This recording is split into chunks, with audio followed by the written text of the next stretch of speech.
G'day everyone, welcome back to my channel. It's been a few weeks since I did a vlog. Kind of things got away on me, but anyway, I'm gonna share some thoughts around health and fitness over the age of 50. You might be wondering why I'm making a vlog about health and fitness. Well, the truth is I've been neglecting my body since I chose to get out of owning a couple of CrossFit gyms back in 2017. Growing up I was really active and fit, but as I got older I got busy with work and family and other responsibilities. I ended up stopping exercising. I ate what I wanted and drank what I wanted and didn't really pay much attention to my health. As a result, I gained a lot of weight. I was skinny fat around the 85 kilo mark.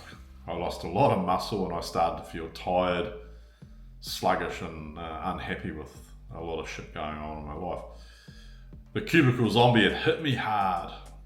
So in 2006, I started going to the gym with a vengeance and even ended up doing an amateur bodybuilding contest in 2008. Got so into my health and fitness that other areas of my life started to suffer because I'd lost focus on them. About this point I got seriously into CrossFit at the advice of a friend of mine and someone who I now work with, funnily enough, and decided to do my CrossFit Level 1 certificate. At the training, it was so embarrassing as I was in a room of what I thought were athletes, and my ability to move and do all the great things they were doing was so bad, but I was determined to get the stuff right. A week time passed, and after meeting a sexy lady who he ended up marrying and moving to Dunedin to live with, a couple of years and an opportunity to take over a CrossFit business with a couple of locations came up. However, that's a story for another day.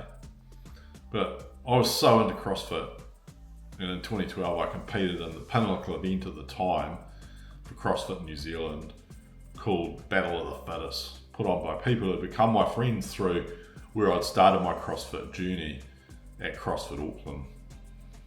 I was pretty fit, 40 something, and probably the fittest I'd been in my entire life. I'd gone from 85 kilograms skinny fat with 30% body fat to a 95 kilogram weapon cruising at about 12% body fat.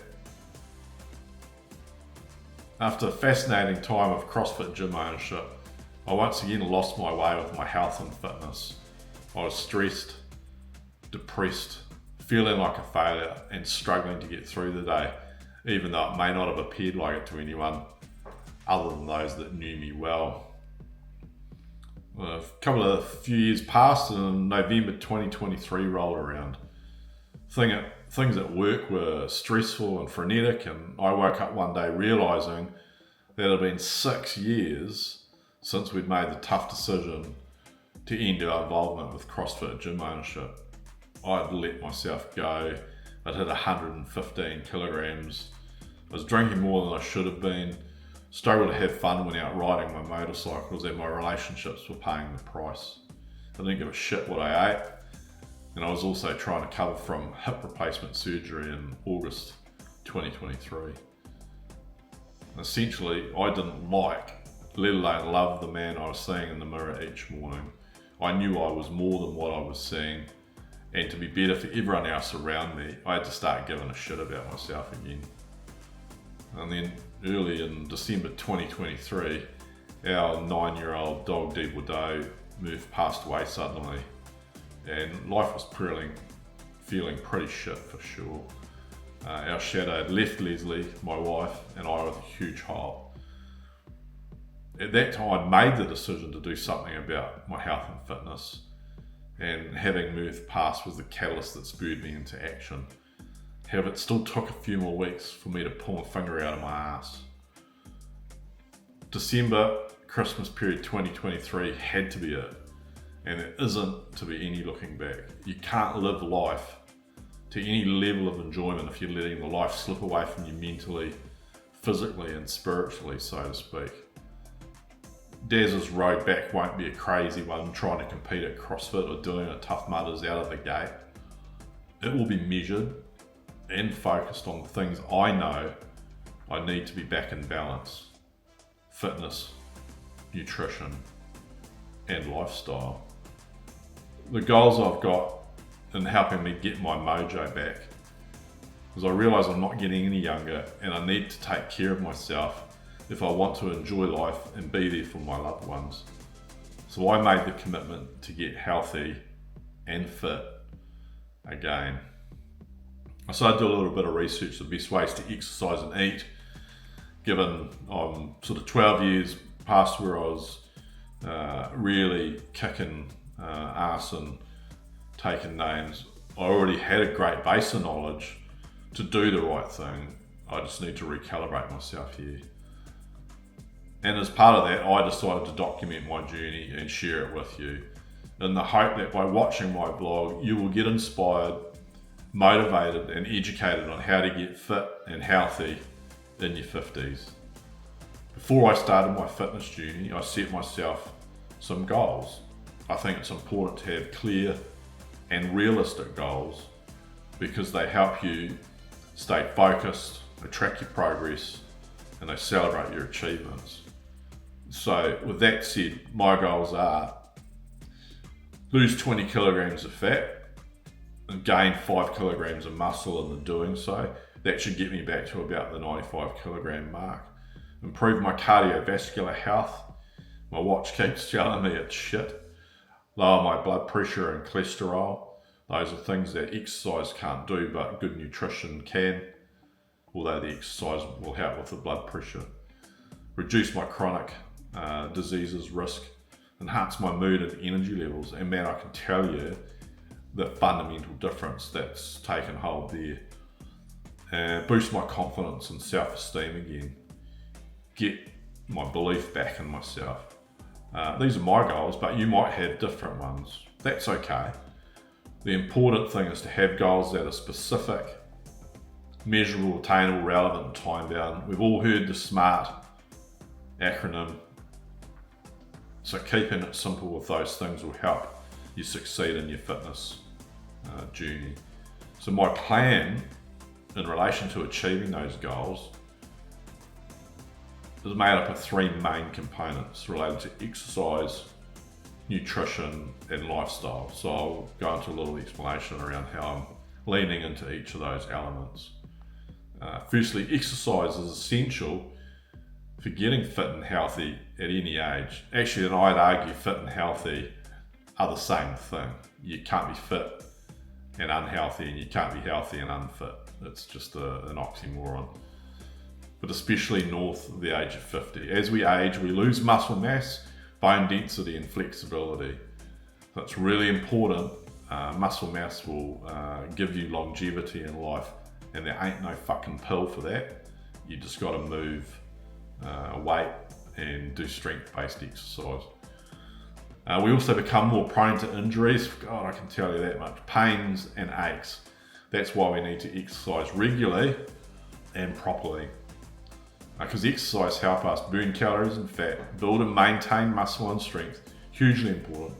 Improve our posture and balance, enhance our mobility and range of motion. God, you don't know how important that is. If you lose the ability to get your hips below your knee in a squat, you'll struggle to get up off the ground unassisted. We need to prevent and reduce joint and back problems, strengthen our heart and lungs with that cardiovascular capacity, lower our blood pressure and cholesterol, boost our immune system and metabolism. And ultimately, holy shit, makes you feel good because it releases endorphins and it helps you sleep because your serotonin levels are managed. Ultimately, all of those things add up to an improved mood and mental health. But not all exercises are created equal. Some are more suitable and effective for 50-year-olds than others. That's why I follow a balanced and varied exercise program that includes cardiovascular exercises such as walking, jogging, cycling, swimming or rowing. I'm focusing on the assault bike and rowing, particularly in this. With my hip replacement, I find jogging a little bit difficult at the moment. These exercises get your heart rate up and improve your endurance and stamina, and that's hugely important for cardiovascular fitness. They also help you maintain and burn the calorie output, which helps you increase the fat loss, lowers your risk of heart disease, stroke and diabetes. I'm endeavouring to do cardio exercises at least 3 times a week for anywhere between 30 and 45 minutes a session. It doesn't have to be hours upon hours upon hours unless you've got other goals in that regard. I try to keep my intensity moderate to high, but not too high. I don't want to be running at 170 beats per minute for heart. You tend to aim at that 120 to 140 beats a minute and keep that regular. I use a heart rate monitor called my head, but I also have one on my arm in terms of my Apple Watch. Strength training exercises such as lifting weights and doing bodyweight exercises using resistance bands is another big component. These exercises work your muscles and bones and help you build and maintain lean mass and strength, which is hugely important as we age. They also increase your metabolism and help you burn more calories even at rest. I do strength training exercises at least 2 or 3 times a week. The sessions are a bit shorter, and I'm really focused on doing kettlebell work at the moment because it's attainable and I can do it at home. Although I have some weights and Olympic lifting bar and some other equipment left over from our gym ownership days, I'm choosing to focus on kettlebell fitness. I focus on working all major muscle groups such as chest, back, shoulders, arms, legs and core. Core is the most important. Everything we do stems from having a strong and well-balanced core. Use a variety of exercises, sets, reps and weights. It's important that you get some variability into that. Flexibility and mobility exercises are really important, and I'm starting again with an old favourite of mine, Mobility WoD. Kelly Starrett, physio out of San Francisco, is great. If you want to check it out, the link will be in the description below. There are a couple of others that I'd recommend as well. These exercises improve your flexibility and range of motion and help you prevent and reduce stiffness, soreness and injury. They also improve your posture and alignment and help you relax and de-stress. I aim to do flexibility mobility exercise at least once a week for anywhere between 10 and 15 minutes. And I'll probably do them after my cardio and strength training exercises because that helps with a warm down. I focus on all areas of my body. That's my exercise plan. You might have a different one, and that's okay. The important thing is to have a plan that is suitable for your age, fitness level, goals, and preferences, so you can stick to it. Consistency is the key to getting fit and healthy. Now, whilst exercise is important, it's not enough. I've put a real focus on my nutrition and my hydration in the first 4 or 5 weeks of this journey. So you have to pay attention to this. Nutrition is vital if you're getting fit and healthy at any age, but especially as we go north of 50. As we age, our metabolism slows down, our appetite changes, and our nutritional needs increase. That's why we need to eat and drink wisely. Nutrition will help us provide our body with the energy and nutrients it needs to function properly, support our muscle growth and recovery, control our body weight and body fat percentage, prevent and manage chronic diseases, enhances our immune system, boosts our mood and cognitive performance, and it improves our health of the skin, hair and nails. You better believe it.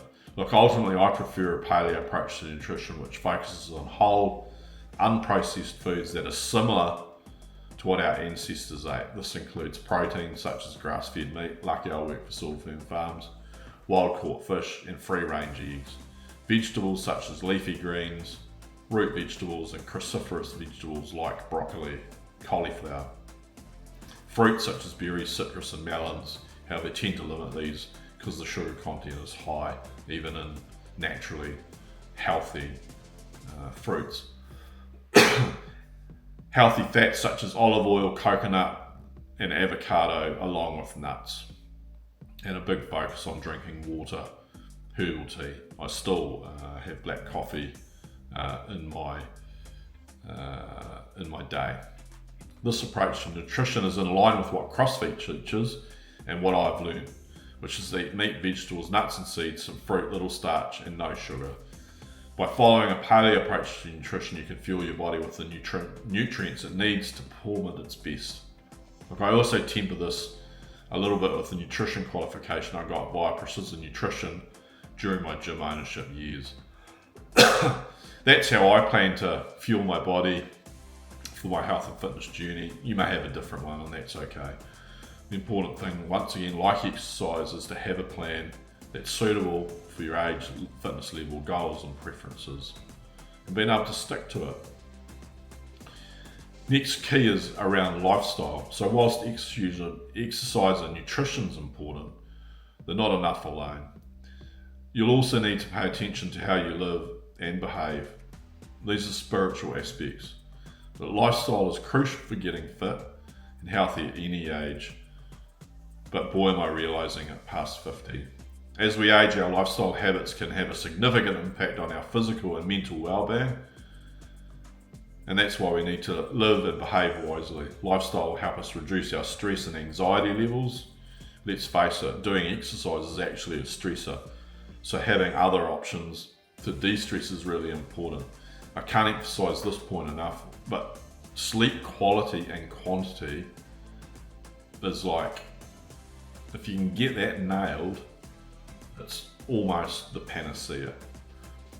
Preventing and coping with depression and loneliness. If these things strike you down or you're dealing with these, seek help. Strongly encourage you to do that. Enhance our social and emotional support is really important. Continuing to stimulate your brain and memory as we age is out of sight. Things we forget. We learn as a kid and teenager and in our early 20s. But if you're not learning now, you're actually putting your whole health and fitness well-being at risk. Keeping our passion and purpose alive. Look, not all lifestyle habits are created equal. Some have more benefit for 50-year-olds and plus, because we have different things going on in our life. Stress management, like meditation and breathing exercise, journaling, something like a hobby to take your mind off all of the other things that responsibilities you have in your life is really important. Stress is inevitable, but it can also be harmful if it's chronic and uncontrolled. Don't let it sustain. It can affect our mood, energy, appetite, immunity and health, and I know that and I paid for it. I try to manage my stress by practicing relaxation techniques. People might hear me say that and laugh. Expressing my feelings, being grateful, showing gratitude, and doing things that I enjoy and make me happy. Like I said above, sleep hygiene, such as having a regular bedtime and wake up time, is hugely important. When you're trying to get good sleep, don't drink coffee. It's a habit I've still got to kind of break. Not bad, but I'm doing it every now and then. Alcohol, people that say they need alcohol to sleep are dreaming. It's actually unconscious rather than sleep. Try and reduce your electronic stuff before bedtime. I'm getting better at that, but I'm not the best. Sleep is vital for our recovery, repair and rejuvenation. It can affect our mood, energy, performance and health. I try to get enough sleep by following consistent, healthy sleep routine and aiming for 7 to 9 hours of quality sleep per night. Tend to go to bed at 10 o'clock, normally asleep by 10:30 and waking up at 6. So it's a pretty good rhythm. And I don't do it differently depending on the day of the week. It's just the same. Social interaction, spending time with family, friends and community. These are important to help us feel loved, supported and connected. And it can also prevent and reduce feelings of isolation, loneliness and depression. We're the most connected generation ever with all of our social media and so forth. But there's a dearth of loneliness and isolation in people. And we're starting to see this become more and more evident. Brain stimulation, like I mentioned earlier, such as learning new skills, reading books, playing games, solving puzzles, really important. Whatever tickles your fancy in that space, I strongly encourage you to keep it up and do more of it. It's important for our cognitive and mental health, And it can help us keep our brain sharp, alert and creative. And holy shit, you might learn something at the same time. It can also prevent and delay the onset of age-related cognitive decline and dementia. I try to stimulate my brain by challenging myself, expanding my knowledge and having fun. Passion and purpose, such as having a meaningful and fulfilling job, hobby or cause, is also really important. Passion and purpose are important for our happiness and satisfaction. They give us meaning, they help us have purpose. But by the same token, they make us feel motivated, inspired and alive, are ultimately part of why I'm doing this. They can also give us a sense of direction and identity. I try to find and pursue my passion and purpose by exploring my strengths, values and interests, and by contributing to something bigger than myself. I'm still working through this, but I'm evaluating that all the time. But this is my lifestyle plan. You might have a different one. Hopefully what I've shared inspires you to start thinking about this more. The important thing, like nutrition and exercise, is to have a plan. Don't hit and hope and wish shit to happen. You have to act. And so if you get that all good and you're sticking to it, balance will come and getting fit and healthy will happen. So that's it. That's my plan for getting fit and healthy at 52. I hope you enjoy watching my vlog and that you learn something useful. I also hope that you'll join me in my journey and that we can support each other along the way. Remember, it's never too late to get fit and healthy. Age is just a freaking number. Don't let it overwhelm you. What matters is how you feel and what you do. So let's do this. Let's get fit and healthy past our 50s. And look, even if you ain't 50, I'm sure you can get some inspiration from this also. Cheers team, we'll see you in the next one.